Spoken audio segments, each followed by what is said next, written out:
Halo, perkenalkan nama saya Oliviana Griseila dengan NIM 2402010102049 dari kelompok 9 di mata kuliah E-commerce Business kelas MJ 506.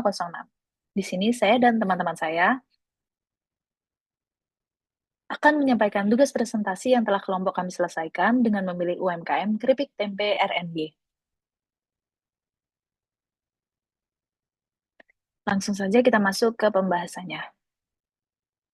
Keripik Tempe RNG. Usaha keripik tempe RNG ini merupakan kegiatan produksi UMKM berupa makanan ringan yang masih dilakukan dengan cara tradisional. Makanan yang berbahan dasar kedelai, ragi, dan tepung aci ini memiliki rasa yang gurih, sehingga digemari di seluruh kalangan masyarakat. Makanan ini juga tidak mengandung bahan pengawet yang berbahaya, sehingga aman apabila dikonsumsi setiap hari. Varian rasa keripik tempe RNG ini ada dua pilihan, yaitu gurih atau ori dan balado, sehingga anak-anak sampai kalangan dewasa dapat menikmati makanan ini. Selain itu, UMKM ini sudah mulai memasarkan produknya melalui online store, e-commerce, dan sosial media. Perkenalkan, nama saya Ria Ina Kusaini dengan nomor NIM 250201111120. Di sini saya akan menyampaikan tentang tren pasar. Nada, tren, dan peluang pasar keripik tempe RNY melihat dan mempelajari apa-apa saja yang sedang menjadi tren saat ini. Mengingat saat ini kekuatan pemasaran digital seperti Shopee, Tokopedia, dan juga platform digital lainnya sangat mampu dan terbukti untuk meningkatkan jangkauan dan penjualan UMKM-nya secara signifikan. Nah, maka Keripik PNPRN-nya mulai membangun akun khusus untuk melakukan pemasaran seperti di Instagram dan Shopee dengan nama yang mudah dicari dan diingat, serta dengan menyertakan komposisi dan membuat variasi rasa yang tidak hanya satu rasa, dengan tujuan agar konsumen merasa tidak bosan, namun tetap dengan dasar kesehatan. Tidak hanya sekadar menjual camilan yang nikmat, namun keripik tempe RNY sangat memperhatikan kualitas, yaitu dengan menggunakan bahan baku yang berkualitas karena saat ini konsumen lebih sadar akan kesehatan dan cenderung memilih camilan yang lebih alami. Baik, perkenalkan nama saya Risman. Di sini saya akan menjelaskan perubahan-perubahan perilaku pada konsumen. Berikut beberapa perubahan perilaku pada konsumen. Yang pertama, konsumen berbasis kesehatan. Konsumen modern saat ini cenderung menghindari makanan yang tinggi lemak jenuh, MSG, dan bahan pengawet lainnya. Mereka cenderung mencari informasi mengenai kandungan gizi yang terdapat di dalam produk yang akan dikonsumsinya. Yang kedua, konsumen tidak puas dengan rasa yang itu-itu saja. Oleh sebab itu, pentingnya bagi UMK untuk mengembangkan varian rasa untuk menghindari kebosanan konsumen. Yang ketiga, preferensi kemasan preferensi kemasan dan porsi praktis. Kemasan sama halnya seperti baju dan merupakan elemen utama dalam bisnis makanan. Kemasan yang unik dan transparan lebih disukai pembeli karena mereka tidak bertanya-tanya dan takut akan tertipu saat akan membeli produk tersebut, karena konsumen bisa melihat produknya secara langsung. Dengan berinovasi pada kemasan makanan ini, maka akan bisa meningkatkan pemasaran. Yang keempat atau yang terakhir, peningkatan belanja daring. Saat ini konsumen tidak hanya dari lingkungan lingkungan sekitar kita, saat ini sudah banyak konsumen dari luar daerah. Oleh karena itu, pengandalan platform daring seperti e-commerce, sosial sosial sosial media, dan layanan pengiriman daring sangat dibutuhkan serta dapat mempengaruhi keputusan pembeli.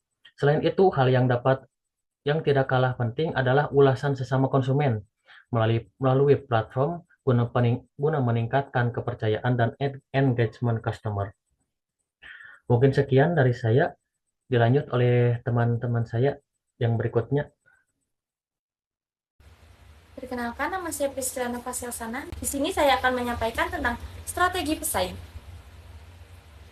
Persaingan produk makanan ringan saat ini sangat banyak jenisnya, mulai dari makanan ringan dengan bentuk yang lucu dan menarik, hingga makanan ringan yang viral lainnya. Oleh karena itu, penting bagi UMKM mengerti strategi seperti memanfaatkan sosial media dan e-commerce untuk memasarkan produknya melalui video ASMR atau storytelling untuk membangun brand awareness. Selain itu, pemasaran melalui e-commerce dapat dengan meningkatkan kualitas foto atau memaksimalkan fitur promosi, serta bisa dengan memberi voucher atau cashback untuk meningkatkan konversi penjualan dan memperluas pasar nasional.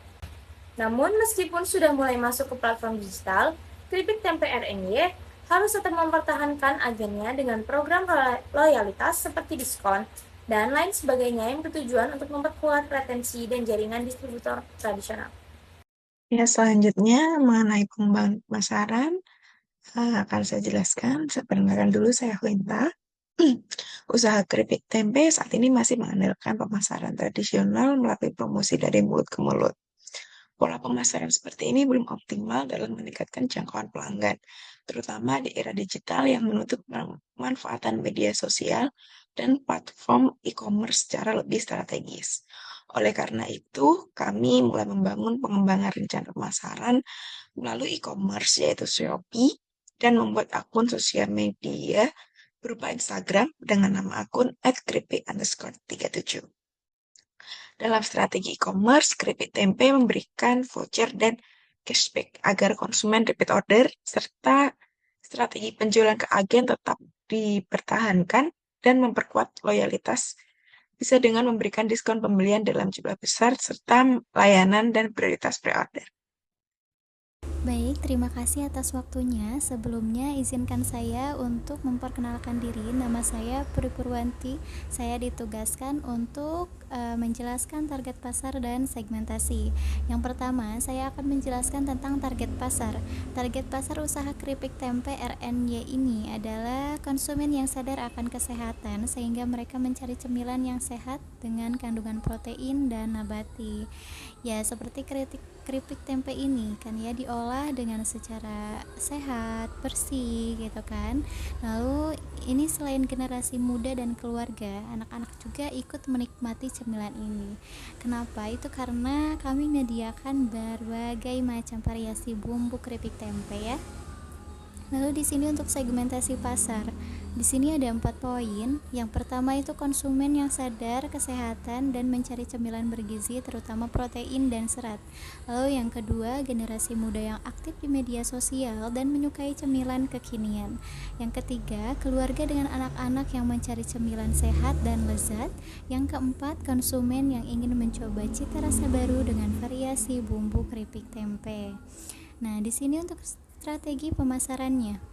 Strategi pemasaran yang efektif untuk target pasar ini meliputi edukasi tentang keripik tempe, ya promosi melalui media sosial, kerjasama dengan influencer serta pengguna platform e-commerce untuk distribusi produk, ya pemilihan harga yang kompetitif serta inovatif, rasa yang juga membantu menyesuaikan produk dengan referensi konsumen. Ya ini karena kan sekarang banyak ya, ada yang rumput laut gitu kan, ada balado atau juga keju gitu kan, banyak sekali variasi ya. Lalu di sini dengan memfokuskan pada pembangunan produk yang sehat dan melalui pemasaran digital. Ya di sini kan banyak ya sekarang kayak seperti aplikasi TokTok ya kan, banyak sekali di sini. Lalu usaha keripik tempe RNY dapat menjangkau pasar yang luas dan beragam. Ya mungkin ini diawali dari seperti dari warung-warung, dari event-event gitu kan, lalu nanti ke toko-toko. Dan ini akan menyebarluaskan, menjangkau pasar yang luas dan beragam. Oke, sini untuk mulai dari konsumen lokal hingga nasional melalui saluran online atau offline ya, seperti yang saya jelaskan tadi ya. Online gitu kayak di aplikasi TokTok, lalu ya kan, banyak sekali sekarang. Lalu untuk offline-nya ya mungkin dari warung-warung tadi. Terus kayak toko-toko atau event-event gitu kan. Sekarang banyak sekali. Baik, terima kasih, mungkin hanya itu saja. Selanjutnya saya akan menyerahkan kepada teman saya. Pemilihan platform e-commerce yang tepat merupakan keputusan strategis bagi UMKM dalam mengembangkan usahanya di era digital. Setiap platform memiliki karakteristik, keunggulan, serta keterbatasan yang berbeda-beda.